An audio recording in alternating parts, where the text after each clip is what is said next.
Hey, PSAT. So I'm going to go through the answers on this formative. I'm going to do 4 separate videos.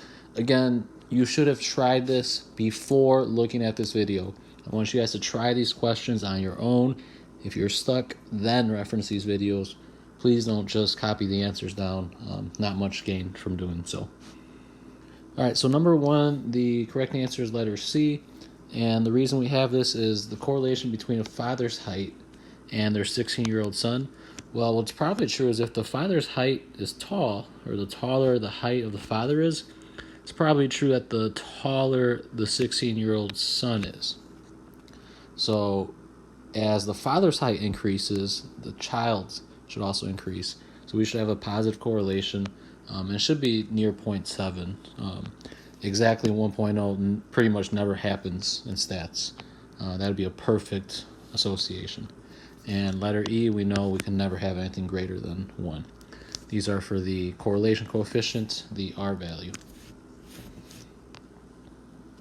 Number 3, which scatter plot shows a strong association between the two variables, even though the correlation is probably near 0. So we have an R value of 0, but there still seems to be some sort of association. And, well, if I drew the line of best fit for all these, actually this one would be something like this. Well, the only one that kind of have a correlation close to 0 would be this one and this one. And letter C is the one that shows a correlation close to 0. But there is some sort of association. And if you look at C, it's curved. It's not linear, but it is a strong curved association. Again, we don't really study these in stats, but that's why the correlation coefficient is near 0. And number 4, I kind of just threw this question on here.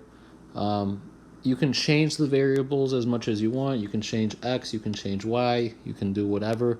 But our correlation coefficient always remains the same, no matter what. So, kind of just a trick